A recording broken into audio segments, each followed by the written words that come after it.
오늘 본문 제목은 하나님은 목회자의 지도를 통해 우리를 인도하신다라는 것입니다. 하나님은 목회자의 지도를 통해 성도를 인도하신다라는 것입니다.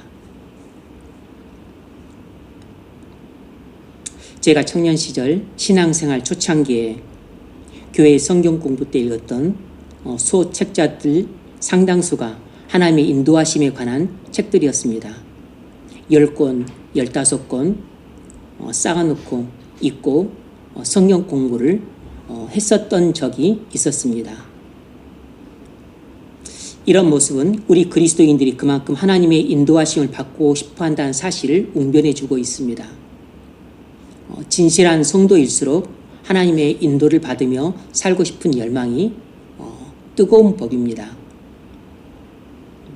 그리고 성도가 하나님의 인도하심을 받으며 살아가는 것만큼이나 또 복된 삶은 없는 것이죠. 그래서 교회를 다니는 모든 사람들은 하나님의 인도를 받고 싶어하고 그리고 인도를 받으며 사는 것이 가장 복되다는 사실을 알고 그런 복된 삶을 모두가 누리고 싶어하는 것입니다. 오늘 여러분은 왜 예배에 참석하셨습니까? 여러분이 이 세상에서 걸어가고 있는 이 고달픈 인생길을 어떻게 해야 될지 모를 때가 많기 때문에 주여 날 인도하옵소서 하는 마음으로 오시지 않았습니까? 만일 여러분이 살아가는 이 땅의 인생길이 그렇게 고달프지도 않고 하나님 없이도 내가 잘 살 수 있을 것 같고 하나님 없이도 내가 문제없이 이 땅과 내세를 잘 살 수 있다고 한다면 굳이 우리가 신앙을 가질 필요도 없고 예배하러 지친 몸을 이끌고 예배당 구석에 앉아있을 필요도 없는 것입니다.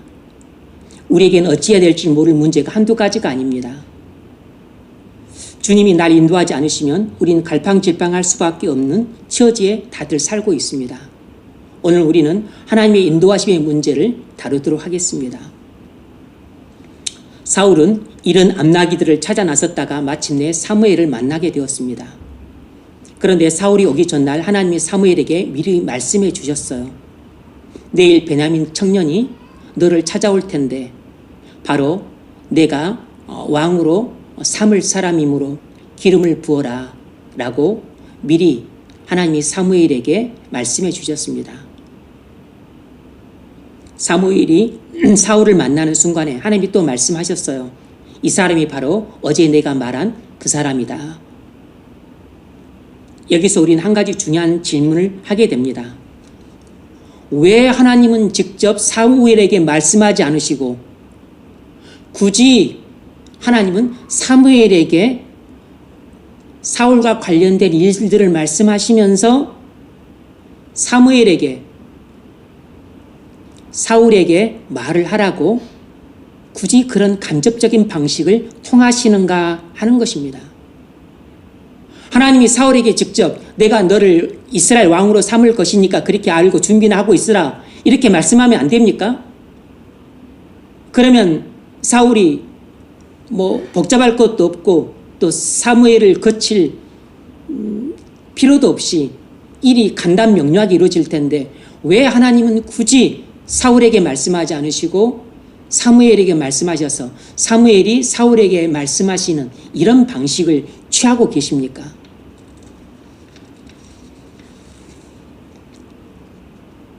이것이 하나님이 하나님 백성에게 말씀하시는 가장 일반적인 방식이기 때문입니다. 하나님은 결코 하나님 백성들에게 직접 말씀하지 않으세요. 구약시대나 신약시대나 옛날이나 지금이나 하나님은 하나님 백성들에게 직접 말씀하지 않으세요. 하나님은 항상 하나님 종에게 말씀하시고 그리고 하나님이 종이 하나님 백성들에게 하나님의 말씀을 대언토록 하셨어요. 이것이 하나님이 하나님 백성에게 말씀하시는 하나님이 지정하신 방식이에요.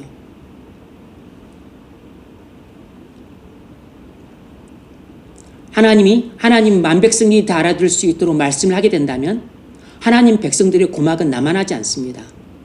하나님 백성들은 하나님의 음성을 직접 들을 수 있을 만큼 귀가 튼튼하지 못하고 마음이 강단하지 못해요. 견딜 수가 없는 것입니다.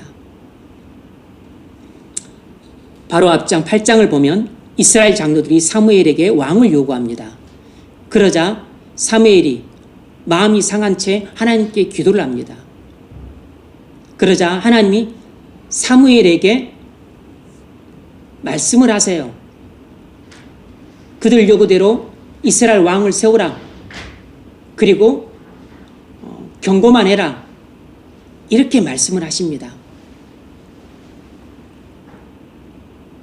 아니 그냥 하나님이 사무엘 제껴놓고 그냥 이스라엘 장로들과 백성들에게 니들이 이렇게 배은망덕하게 왕을 구한단 말이냐? 내가 천벌을 내리고 싶지만 내가 참고 니들이 그렇게 집요하게 왕을 요구하니까 왕을 주겠다마는 왕을 세우게 되면 니들한테 이런 재앙이 일어날 것이다. 알기나 해라. 라고 말씀하셔도 되는데 하나님이 입을 지으신 이가 입이 없어 말씀을 못 하시겠어요? 그런데 굳이 그렇게 말씀을 안 하시고 사무엘에게 말씀을 하세요. 그리고 사무엘이 이스라엘 장로들과 백성들에게 말씀하게 하십니다.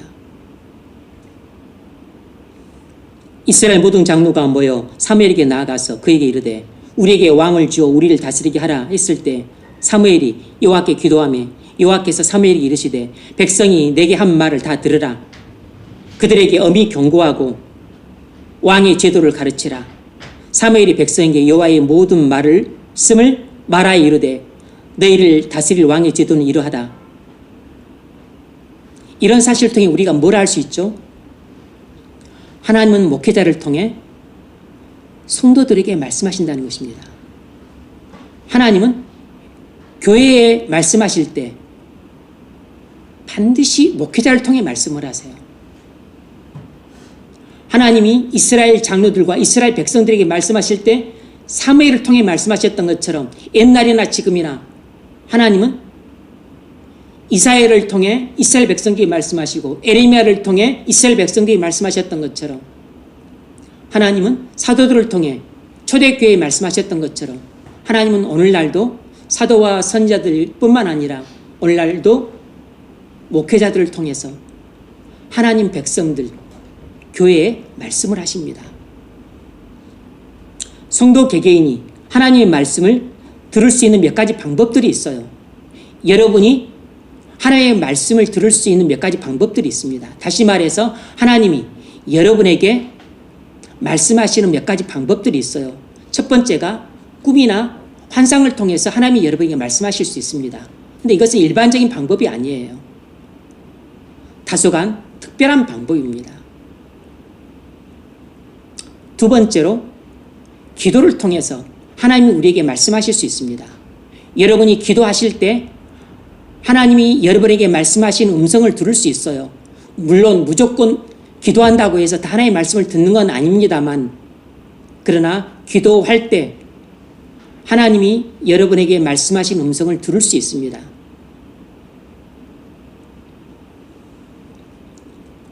다윗이 새벽에 기도를 했는데 다윗은 새벽에 기도할 때마다 항상 하나님 말씀을 듣곤 했었어요. 그래서 다윗은 새벽에 기도할 때마다 항상 하나님 말씀을 들을 것을 뜨겁게 열망하면서 그렇게 기도를 했습니다. 시편 133편 8절을 보면 아침에 나로 하여금 주의 인자한 말씀을 듣게 하소서 이렇게 간구하고 있습니다. 여기서 아침이란 새벽을 말하는 거죠. 새벽에 제가 하나님 앞에 나가 기도할 때 하나님의 말씀을 듣게 해 주옵소서 이렇게 기도하고 있습니다. 이건 무슨 말이죠? 응답해 달라는 것입니다.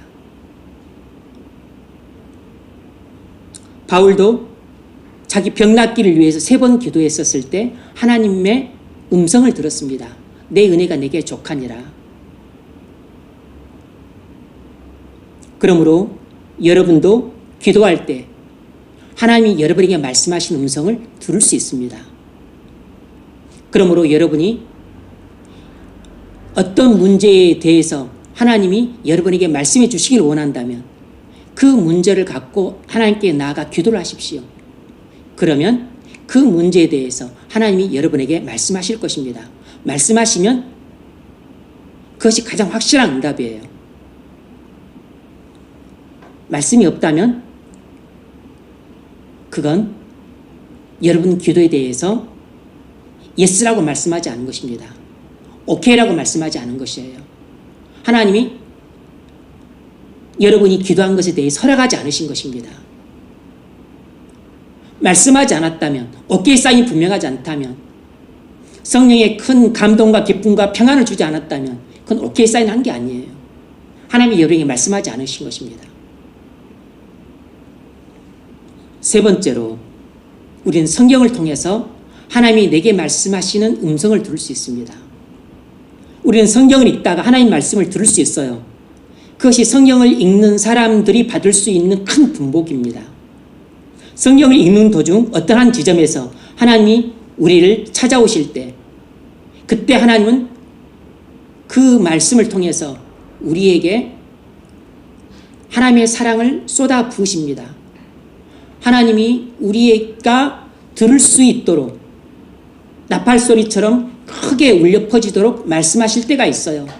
아니면 아주 부드러운 손길로 우리 마음을 어루만지듯이 아주 세미한 음성으로 내 영혼에 말씀하실 때가 있습니다.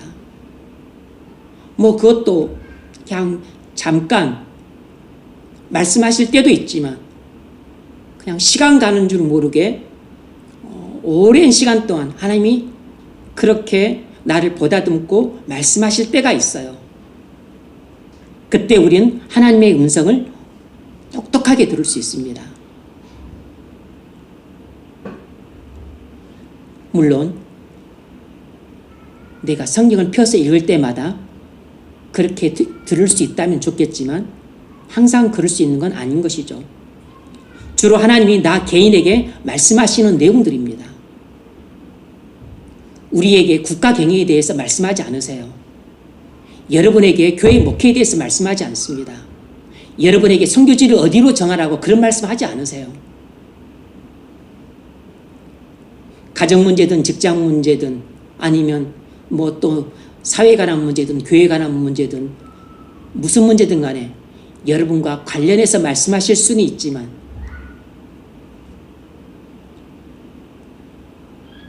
네 번째가 뭐냐면 하나님의 종을 통해서 하나님이 여러분에게 말씀을 하십니다.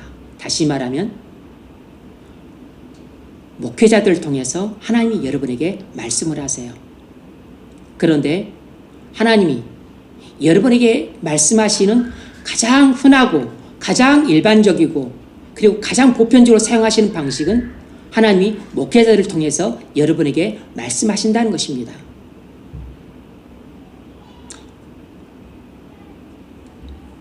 하나님이 목회자를 통해서 여러분에게 말씀하시는 방법 중에서도 그걸 크게 두 가지로 나눌 수가 있는데 가장 대표적인 첫 번째가 설교예요. 설교는 하나님이 하나님 백성에게 말씀하시는 가장 대표적이고 일반적이고 그리고 전통적인 방식이에요. 이건 변함이 없어요. 하나님은 목사에게 말씀하시고 목사는 하나님께로부터 들은 말씀을 여러분에게 말씀합니다. 그래서 우리는 이 설교를 통해서 하나님이 내게 말씀하시는 음성을 가장 올바르고 가장 분명하고 가장 확실하게 들을 수 있어요. 여러분이 성경을 읽어도 한 장을 읽든 10장을 읽어도 하나님이 내게 말씀하시는 음성을 한마디도 못 들을 수 있습니다. 읽지만 하나님의 말씀을 내가 못 들을 수 있어요.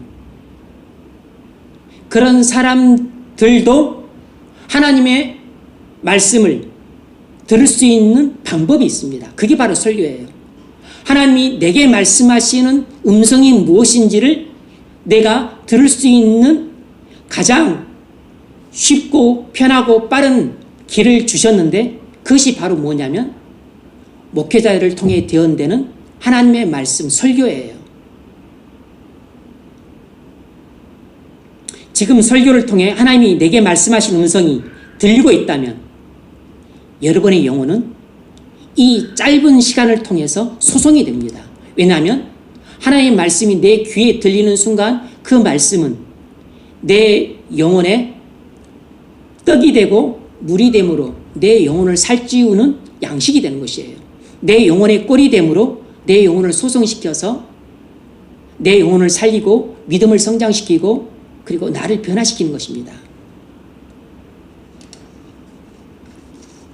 구약시대나 신약시대나 변함없이 하나님은 목회자들을 통해서 하나님 백성들에게 말씀하심으로써 하나님의 백성들의 길을 인도해 가셨어요. 하나님이 목회자들을 통해 하나님 백성들에게 말씀하신 첫 번째 방식이 설교라면 두 번째는 지도입니다. 지도. 그러니까 권면, 상담, 조언 이 모든 것을 다 총칭해서 지도라고 말을 할 수 있습니다. 지도. 오늘 본문이 바로 목회자의 지도의 방식을 통한 하나님의 인도하심을 보여주는 사례예요.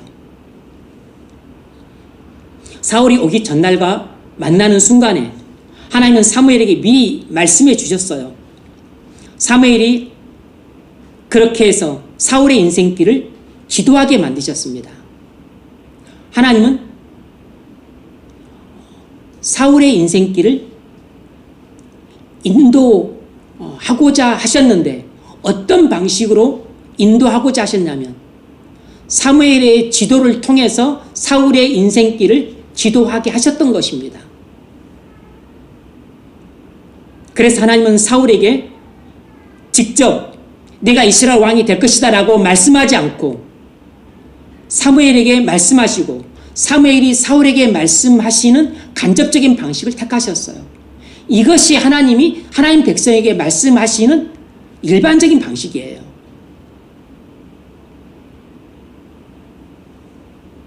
그리고 그 모든 일련의 진행 과정을 위해서 사무엘은 사울을 아주 세세하게 지도를 했습니다. 사울이 선견자를 찾아다녔어요. 18절 같이 한번 읽습니다. 18절 시작.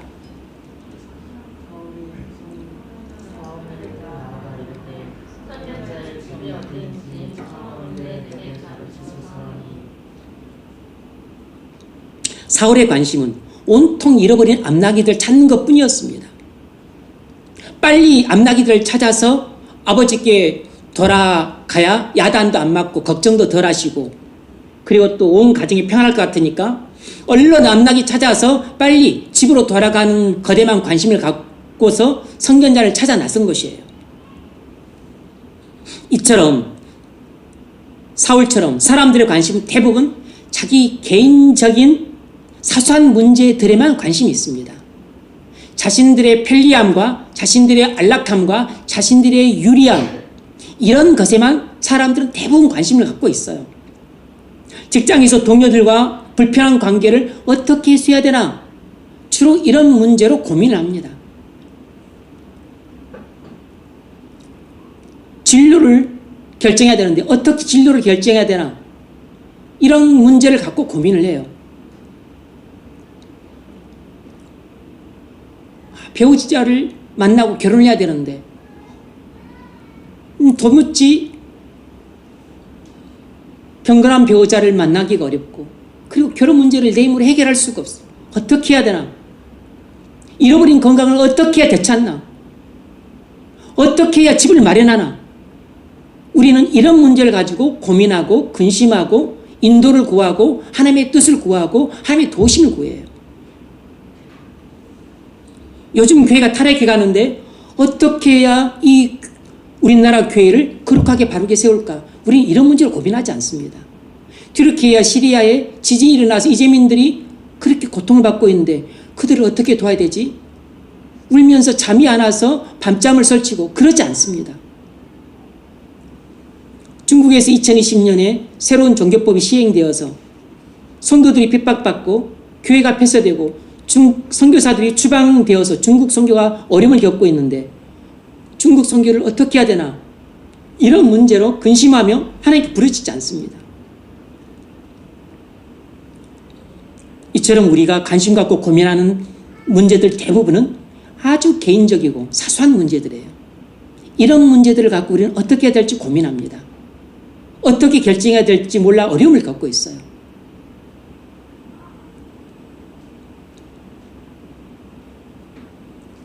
그런데 하나님은 우리의 개인적이고 사소한, 그리고 우리의 주로 편익과 관련된 문제를 갖고 고민하고, 그리고 또 기도하고 하나님의 인도하심을 구할지라도 하나님은 그것을 절대 외면하지 않습니다. 이런 문제를 갖고 하나님은 우리의 인생길을 인도하시면서 동시에 교회를 세우시고 하나님 나라를 세우시고 하나님께서 영광을 받으시는 쪽으로 우리의 삶을 인도해 가시고 계시는 것이에요. 그래서 실타래에 있어서 처음 실끝은 나의 지극히 개인적이고 사소하고 이기적인 이런 문제로 시작이 되지만 나중에 맨 끝은 하나님의 나라를 건설하고 확장하고 하나님께 영광을 돌리는 쪽으로 끝나게 되는 것입니다.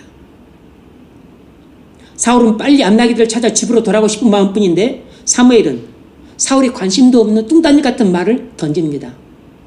19절 20절 시작.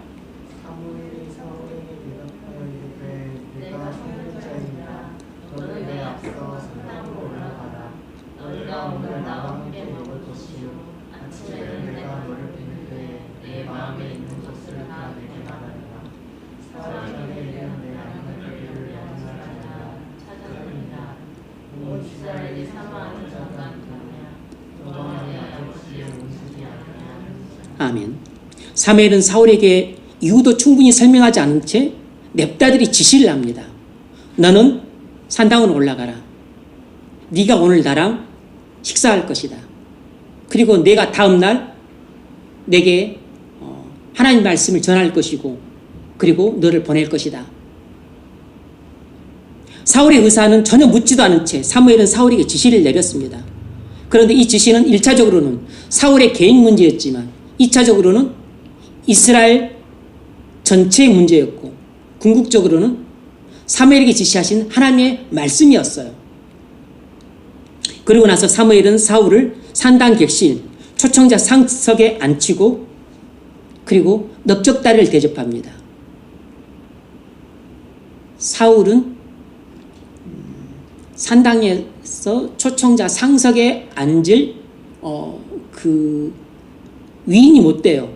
왜냐하면 나이도 어린 청년이고 그리고 거기에는 주로 이스라엘 장로들이 쭉 앉아야 될 자리인데 사무엘이 한 가운데 앉고 그리고 이 초청자들이 이제 좌우로 이렇게 도열해서 이렇게 앉을 때 거기는 이제 그것도 좌석에 다 서열이 있기 때문에 이렇게 그 장로들 서열들 앉을 텐데 거기에 사울이 떡하니 상석에 앉아 있는 것입니다. 사무엘이 앉힌 것이에요. 나머지 30명이 의아했을 것입니다. 이 자가 누구길래 상석에 앉는가? 그러니 떡하니 또 사무엘이 원래 넓적다리는 그 제물 중에서 가장 맛있는 부위라 원래 그건 제사장 몫이에요. 그러니까 제사장인 사무엘의 몫입니다.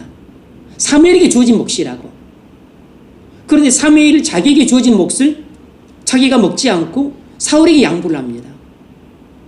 그러니까 사울을 그만큼 높일 것이에요. 자리도 상석에 앉혀서 높였지. 그것도 또 최고의 음식이라고 할 수 있는 넓적다리와 그 옆에 또 붙어있는 살까지. 그러니까 최고로 맛있는 음식을 푸짐하게 그냥 사울 자리에만 다 갖다 놓은 것입니다. 누가 봐도 지금 사무엘이 사울만 융숭하게 대접을 하고 있는 것이에요. 사람들은 아무도 이해를 못했을 겁니다. 그리고 묻지도 못했어요. 사무엘이 하는 일이니까. 사무엘은 당시 이스라엘의 최고 지도자입니다. 사사이자 선지자이자 제사장이자 이스라엘의 모든 행정, 입법, 사법 모든 것을 다 통할해서 다스리고 있는 최고의 지도자예요. 그러니까 왜 이러냐고 묻는 사람 아무도 없어요.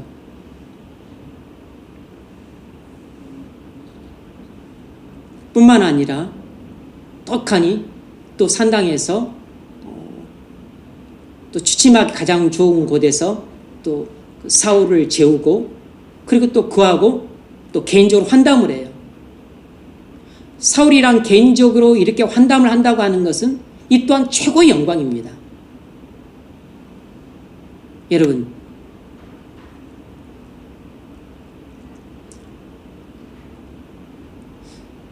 안철수 씨는 윤석열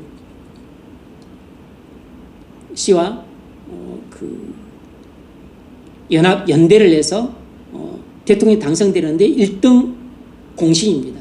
그런데 어쨌든 미묘한 또 갈등이 있어서 한 번도 이렇게 불러서 이렇게 만찬 자리를 가진 적이 없어요. 그러니까 한 번도 식사 자리에 초대를 안 했어요. 그건 대접을 안 해준다는 뜻입니다. 인정을 안 해준다는 뜻이에요.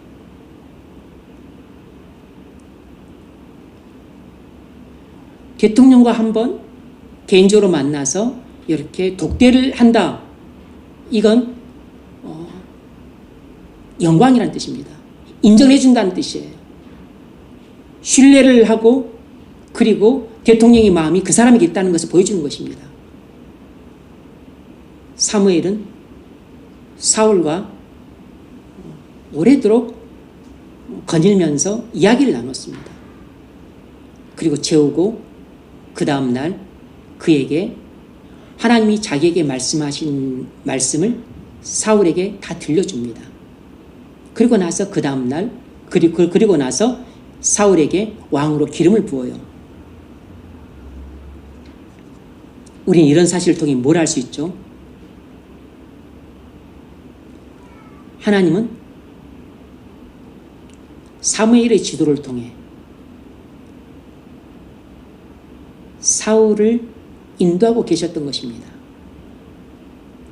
따라서 우리가 이런 사실을 통해 뭘 알 수 있냐면 하나님은 목회자의 지도를 통해 성도를 인도하신다는 것입니다. 여러분이 하나님의 인도를 받고 싶으십니까? 하나님의 인도를 받는 방법은 여러 가지입니다.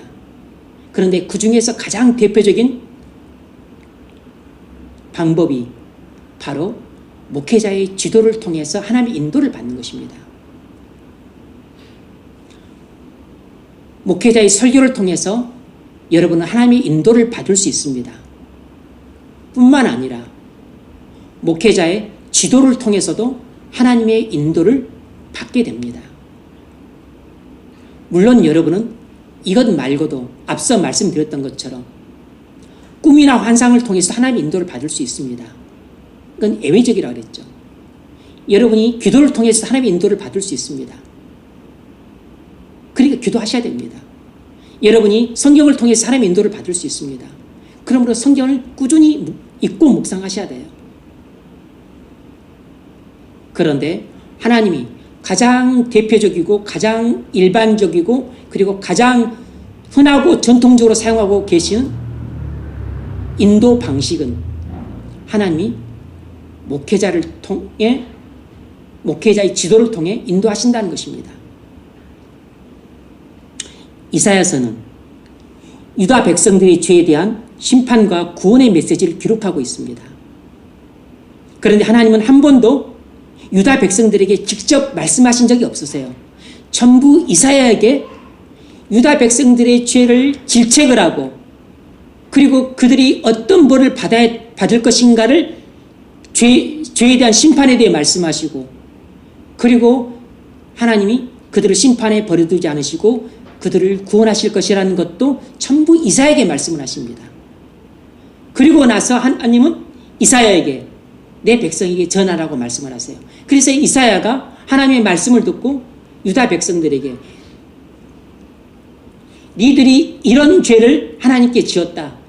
그래서 하나님이 이렇게 진노하셔서 너희를 심판하신다. 그래서 너희는 바벨론 포로로 끌려가는 망함을 당할 것이다. 하지만 절망하지 마라. 하나님이 메시아를 보내서 너희를 구원하실 것이다. 라고 말씀을 하세요. 이 모든 죄에 대한 책망과 그리고 심판 선언과 그리고 구원 선포, 이것을 하나님 이스라엘 백성에게 직접 말씀하신 적이 없어요. 이사야에게만 말씀하셨고 이사야가 유다 백성들에게 말씀을 한 것입니다. 하나님 이사야의 지도를 통해 하나님 백성들을 구원의 길로 인도하고 계셨던 것이에요. 여러분, 목회자가 여러분에게 하는 지도는 하나님이 여러분을 인생길을 인도하고 계신 것입니다. 여러분이 고민하는 문제를 갖고 하나님께 인도해 달라고 기도하시죠? 여러분의 결혼 문제, 여러분의 직장 문제, 여러분의 가족 구원의 문제, 여러분의 질병 치유의 문제, 여러분의 진로의 문제, 또 여러분이 개개인적으로 겪고 있는 여러 가지 크고 작은 어려움의 문제들, 하나님이 여러분을 어떻게 인도하십니까? 가장 일반적인 인도 방식은 목회자의 지도를 통해서 인도하시는 것입니다.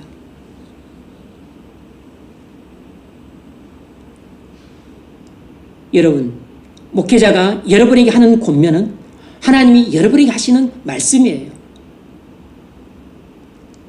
여러분이 어떤 문제에 대해서 고민하고 있는데 그 고민하는 문제에 대해서 하나님의 음성을 듣고 싶으십니까? 정말로 여러분이 믿음으로 듣고 싶은 마음이 있다면 하나님이 여러분에게 말씀하시는 음성을 여러 가지 수단을 통해 들을 수가 있어요. 기도할 때도 들을 수도 있고, 그리고 성경을 읽을 때도 들을 수 있고, 그리고 설교를 들을 때도 들을 수 있고, 그리고 목회자가 하는 지도를 통해서도 들을 수 있습니다.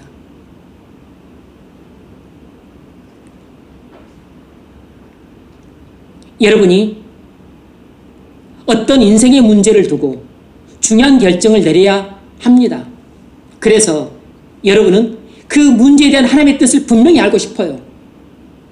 내 인생의 향방을 가름할 중요한 문제이기 때문에, 내가 사느냐 죽느냐 하는 문제가 달린 문제이기 때문에, 내 행복과 불행이 결정될 수 있을 것 같은 너무나 중요한 문제이기 때문에 하나님의 인도하심을 꼭 받고 싶습니다. 하나님이 여러분에게 말씀하시는 음성을 꼭 듣고 싶어요. 그때 어떻게 됩니까? 그때 여러분은 매일 성경을 읽어야 돼요. 그러면 하나님이 성경을 통해서 하나님이 여러분에게 말씀하십니다. 그러면 그 문제는 해결되는 것이에요. 하나님이 여러분에게 말씀하신 음성을 한마디만 듣기만 하면 그 문제는 해결되는 것입니다.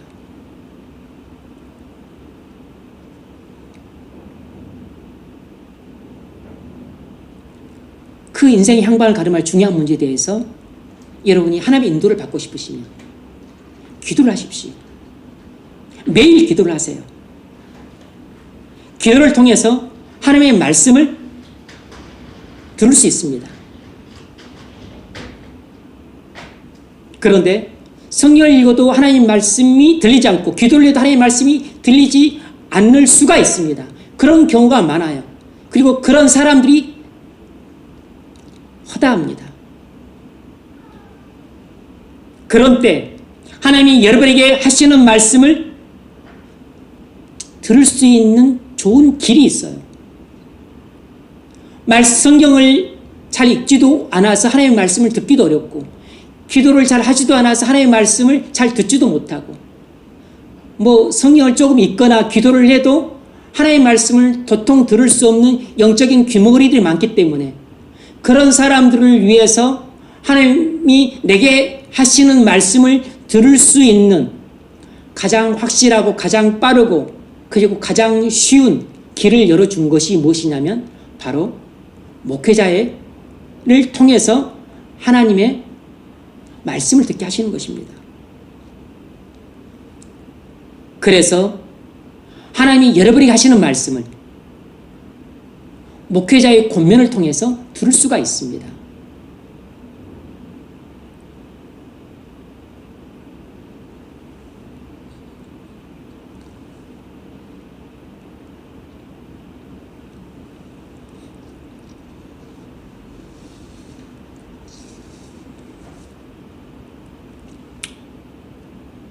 금식 기도를 하면서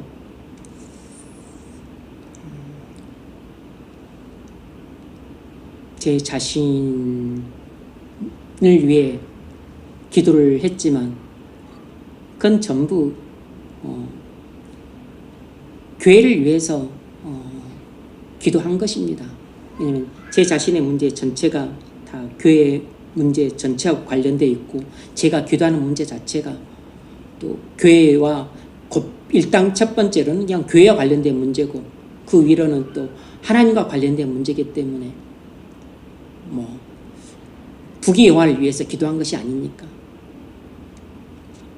네. 여러분 개개인의 문제를 놓고 기도한 적은 없는데 여러분들 중에서 두 사람에 대해서 하나님이 저한테 하시는 말씀이 있었어요.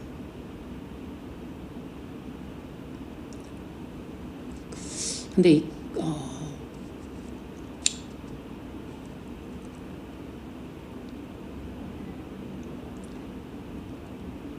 그런데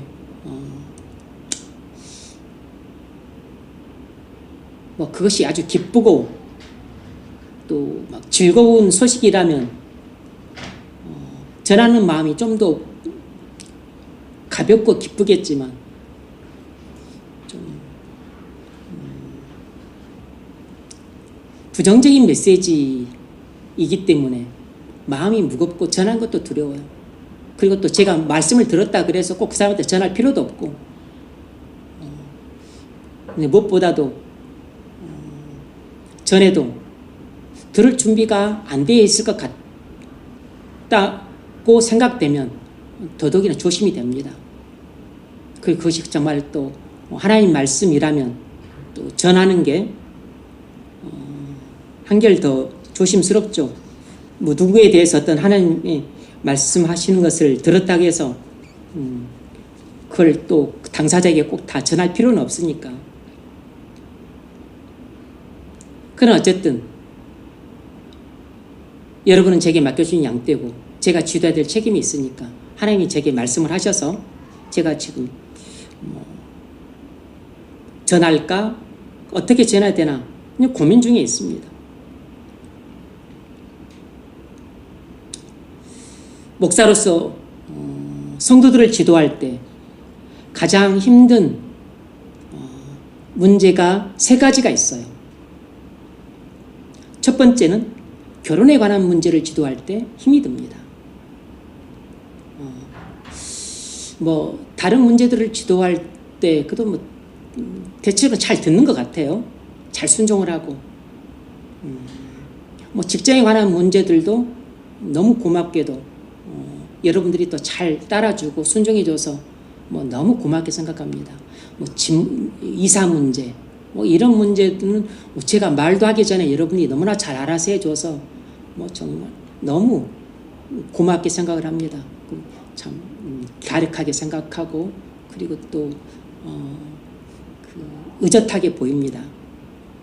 그런데 이 결혼에 대해서 지도할 때는 참 어렵더라고요. 왜 그럴까요? 그것은 이 결혼이 인간의 정욕이 가장 적나라하게 드러나는 문제이기 때문에 그래요.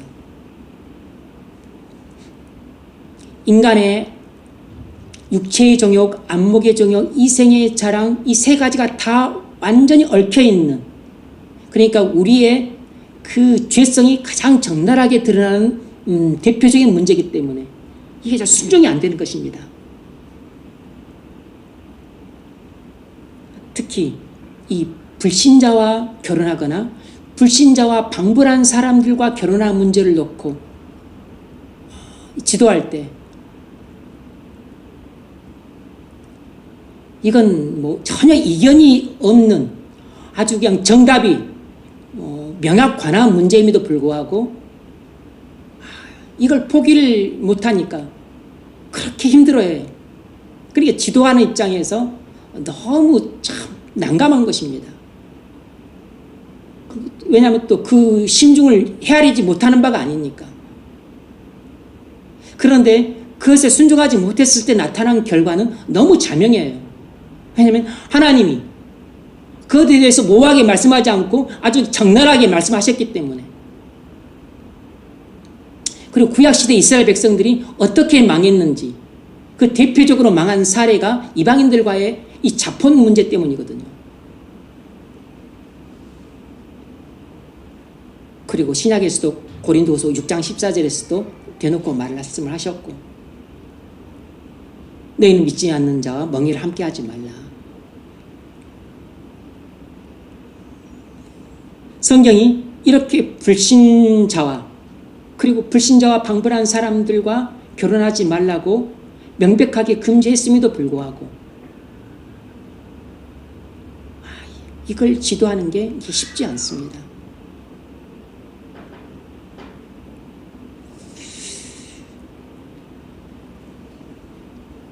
그런데 이 지도를 따르지 않으면 맨 먼저 고통과 슬픔과 비참함을 겪고, 그리고 가장 그 어려움에 처하게 될 사람이 당사자예요, 당사자. 그리고 두 번째는 이제 그로 인해서 또 교회가 또 좀 어려움을 겪습니다. 그리고 무엇보다 이제 하나님께 영광이 안 되는 것이죠. 하나님 영광을 가리게 돼요.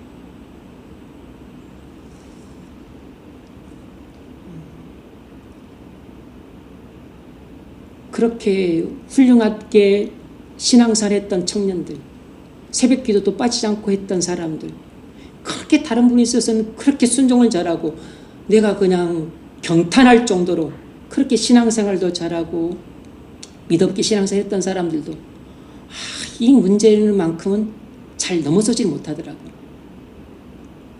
이해를 합니다. 뭐 제가 그렇게 예심 나쁜 사람이 아닙니다 불구하고 이해를 해요. 근데 제가 이해하는 것과 하나님의 말씀을 불순종하는 것과는 아무 상관이 없는 거잖아요.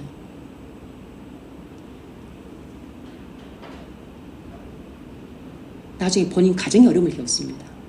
그리고 이제 그 사람은 참 힘들어져요. 왜냐하면 이제 그 사람은 자기 집안이 선교지예요. 자기 집안이. 그러니까 자기 집안이 전도지고, 어디 가서 전도하거나 선교하거나 뭐 하나님 나라를 위해서 막 큰 일을 하거나 귀하게 쓰임받거나 그러기가 참 곤란해요. 왜냐하면 자기 집부터 일단 전도를 해야 되고, 자기 집에 그 사단이 있고, 자기 집에 사단의 그 백성이 있고, 이게 또 자기 집에서부터 영적인 싸움을 해야 돼. 함께 힘을 모아서 또 앞으로 전진, 그래서 하나님 나라를 함께 힘있게 건설하고 확장하고 이게 아니고, 그 발목을 잡고 또 늘 영적으로 이렇게 또 하나가 되지 못하고 물과 기름처럼 섞이지 못하는 이 자기 가정에서 또 그 일을 해야 되니까 힘을 다 소진해 버려요. 시간을 다 여기다 써야 되고 힘을 다 여기다 소진해 버려요. 어려움을 겪죠. 어려움. 두 번째 문제가 돈 문제예요. 돈 문제 지도할 때가 참 힘듭니다.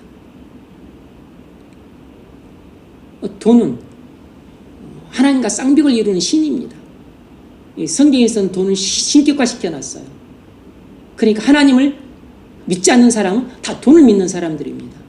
그러니까 주 예수 그리스도를 믿고 하나님께 순종하지 않는 사람들은 전부 만몬신을 믿고 만몬에게 복종하고 사는 사람들이에요. 마태복음 6장 24절에서 말씀하셨던 것처럼 하나님과 재물을 겸하여 섬기지 못한다 그랬습니다. 왜 돈 문제가 지도하기 어렵냐면 인간의 탐욕이 가장 적나라하게 나는 문제이기 때문이에요. 인간의 탐욕이 가장 적나라하게 드러나는 문제가 이 돈 문제예요.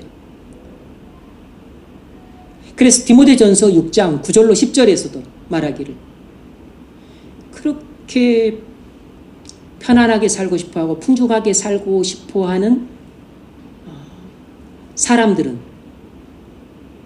결국 다 멸망으로 빠지게 된다 그랬습니다. 그리고 10절에서 말하기를 돈을 사랑함이 일만하게 뿌리라 그랬어요.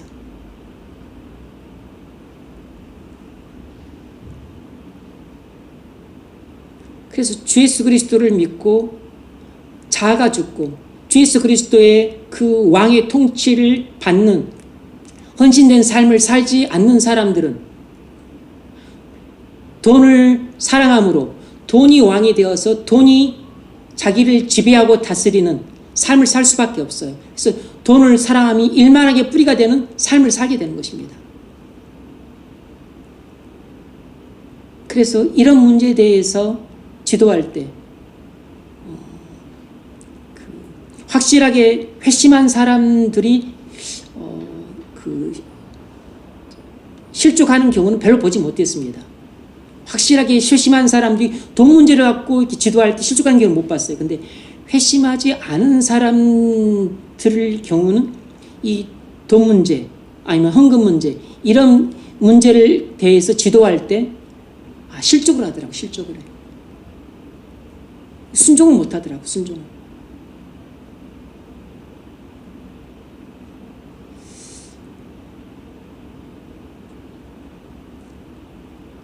하나님보다 지금 당장 내 필요를 채워줄 수 있는 풍족한 돈을 본인이 선택을 하는 것입니다.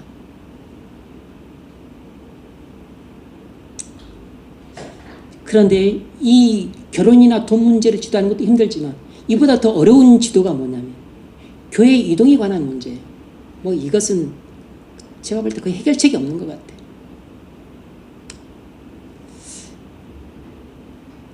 이 교회 이동에 관한 문제는 영적인 분별력이 가장 필요한 문제입니다. 이미 뭐 이제 그런 문제가 들어섰을 때는 이미 성도가 거의 그냥 이제 본인이 딱 정답을 내려놓고 나서 그 다음에 이야기를 꺼내는 거니까 해결이 이제 어려운 상황인 거죠. 이런 경우는 지도가 불가능해요. 그러니까 이제 하나님의 인도를 받는 것 자체가 불가능해져 버립니다. 그냥 본인 마음대로 결정을 하는 것이에요. 왜냐하면 목사의 지도를 거부하니까 당연히 하나님의 인도를 받을 수가 없죠. 그리고 이제 그냥 본인 마음대로 결정하는 것입니다. 근데 본인은 그렇게 절대 생각 안 해요. 왜냐하면 나는 기도했다라는 아는 거거든요. 나는 기도했다. 나는 성경 읽었다. 뭐 나도 회심했고 영적인 분별을 갖고 있다. 회심했다고 해서 다 하나님의 인도를 받는 건 아니죠. 기도했다고 해서 하나님의 음성을 들은 게 아니잖아요. 말씀을 읽었다고 해서 하나님의 뜻을 다 분별한 게 아니잖아요.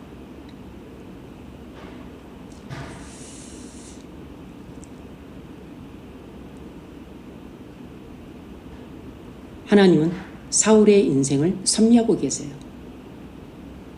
그래서 사울은 왕이 될 의사도 없고 그리고 왕이 되고 싶은 소원도 없어요. 그럼에도 불구하고 하나님은 사울을 왕으로 세워 이스라엘을 통치하게 할 계획을 세우시고 일을 진행시키고 계세요. 하나님의 섭리 가운데 사울의 인생이 지금 진행되고 있는 것입니다. 그런데 지금 사울의 인생길을 어떻게 하나님이 인도하고 계시냐면 자기 종 사무엘의 지도를 통해서 지금 사울의 인생길을 이제 하나하나 지도해 가기 시작하시는 것입니다. 저를 왕으로 불러서 기름 부어 세우고 그리고 이제 왕이 되고 나서는 사울 왕에게 무슨 일을 해야 될 것인지를 하나님이 사무엘에게 말씀하시고 사무엘은 사울에게 하나하나 지시를 합니다. 나가 블레셋과 싸우라. 이렇게 싸우라 저렇게 싸우라. 아말렉과 싸우라. 아말렉을 진멸해라. 왕도 죽이고 양과 소와 모든 가축도 다 죽이라. 이렇게 하라 저렇게 하라. 하나님은 사울의 지도를 통해 사무엘의 인생길을 인도하고 계시는 것이에요. 사울도 뭐 하나님 믿는 사람이니까 기도를 했겠죠.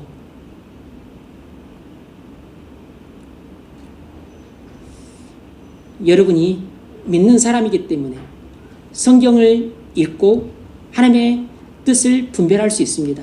기도를 통해서도 또 여러분이 어떤 성령의 감동을 받을 수 있어요. 그리고 실제로 매일같이 그렇게 해야 됩니다. 왜냐하면 우리는 매일같이 결정해야 될 중요한 문제들이 있고 매일같이 받아야 될 하나님의 인도하심이 있습니다. 하나님의 은혜가 없이는 우리는 하루도 살아갈 수가 없어요. 그래서 우리가 매일같이 하나님이 말씀으로 인도해 주세요. 말씀으로 인도받기를 원하는 사람들은 항상 하루 일과를 시작하기 전에 말씀을 읽고 일과를 시작합니다. 이 사람들이 하나님의 말씀으로 인도를 받고 싶어하는 사람들이에요. 성령으로 저를 인도해 주세요.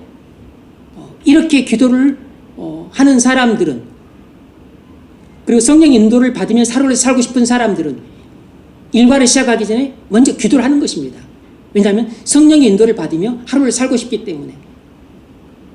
그런데 말로는 말씀으로 인도해 주세요. 저도 성령으로 인도받고 싶습니다. 그러면서 하루 일과 시작할 때 성경도 안 읽고 기도도 안 해요. 그러면 하나님은 어떻게 말씀으로 인도를 하시죠? 내 하루 인생길을? 나 기도도 안 하는데 어떻게 하나님께서 나를 성령으로 인도를 하시죠? 이건 앞뒤가 안 맞는 말이에요. 이건 모순되는 행동이라고. 어불성설이고 언어도단입니다. 그러니까 아무리 말씀으로 인도해 주세요, 성령으로 인도해 주세요 해도 그것은 그냥 허황된 말이고 응답받지 못할 기도예요. 말씀으로 인도받기를 원하면 먼저 일과를 시작하기 전에 먼저 성경을 읽으세요. 아침에 출근하기 바쁜데 목사님 기도하기도 좀 시간이 짧은데 그럼 전날 저녁에 읽으세요. 전날 저녁에 성경 읽으면 되죠. 새벽에 다 못하면 전날 저녁에 읽으면 됩니다. 성령으로 오늘 하루 인도를 받고 싶습니다. 그런 사람은 새벽에 일어나서 기도를 하세요. 그래서 오늘 내가 회사에서 회의할 때, 또 뭐 실험할 때, 뭐 또 일을 할 때 도와달라고, 인도해달라고 구하십시오. 그런데 우리가 매일 삶을 통해서도 그렇게 인도를 받아야 되지만 여러분 개인의 삶뿐만 아니고 그것이 여러분의 가정과 직장과 나라와 관련되어 있고 그리고 여러분 개인과 여러분 가족과 그리고 교회와 하나님 나라와 하나님 영광과 관련된 그런 문제에 있어서 통합적이고 그리고 통전적인 지도를 받아야 될 필요가 있습니다. 그런 지도는 목회자의 지도를 통해서 받는 것이에요. 그런 인도는 목회자의 지도를 통해서 하나님의 인도를 받는 것입니다.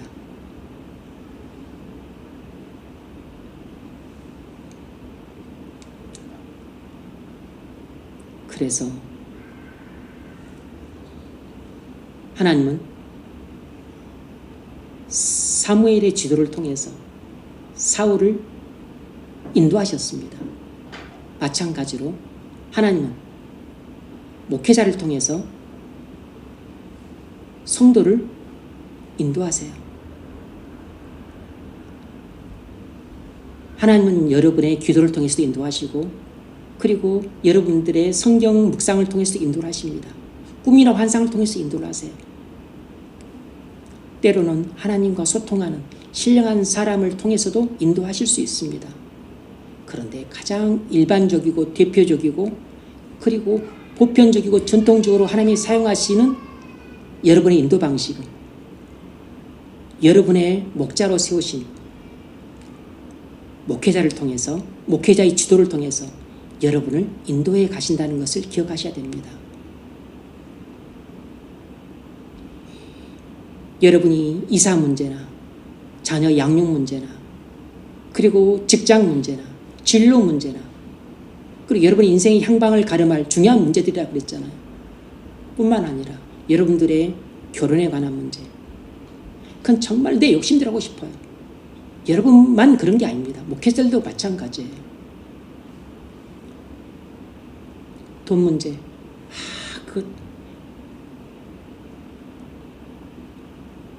그래도 회심한 사람들은 잘 순종합디다. 돈 문제는 내가 보니까 말하지 않아도 그냥 알아서 다 합디다. 돈 문제, 무엇보다 교회 이동 문제는 그건 참 어려운 것 같아요. 아무리 진실한 마음으로 돕고 싶어도 이미 뭐 딱 마음이 굳어져 버렸으니까 그건 참 어렵더라고요. 하나님과 소통하는 목회자의 지도를 받아야만 여러분이 하나님의 인도를 받을 수 있습니다. 여러분들이 정말로 여러분의 인생을 하나님의 인도를 받고 싶으시면 꼭 목회자의 지도를 받으셔야 됩니다. 그리고 매일 여러분의 인생길을 인도받고 싶으시면 매일 여러분이 성경을 읽으셔야 돼요. 그날 아침에 못 읽을 것 같으면 전날 저녁에 읽으시면 됩니다. 그리고 그날 하루 일과를 시작하기 전에 그리고 교회에 나와서 기도하시는 게 최고고 아니면 집에서라도 기도를 하고 출발을 하세요. 그렇게 해서 말씀의 인도를 받고 성령의 인도를 받아야 여러분들이 하루 인생길을 하나님의 뜻을 이루어가면서 하나님의 나라를 세울 수 있고 여러분 힘으로 감당할 수 없는 그 힘들고 어려운 일들을 지혜롭고 능력 있게 감당할 수 있는 것입니다. 우리에게 부닥치는 수많은 문제들은 우리 힘으로 감당하기 어려운 문제들이에요. 그러나 하나님이 함께 하셔서 우리를 인도하시면 우리는 감당하기 어려운 문제들도 기적 같은 지혜와 능력으로 감당할 수 있습니다. 목회자인 제 지도를 통해서 하나님의 인도를 받으실 뿐만 아니라 매일같이 성경과 기도를 통해서도 하나님의 인도를 받으심으로 여러분의 삶이 부유해지기를 주의 이름으로 축원합니다.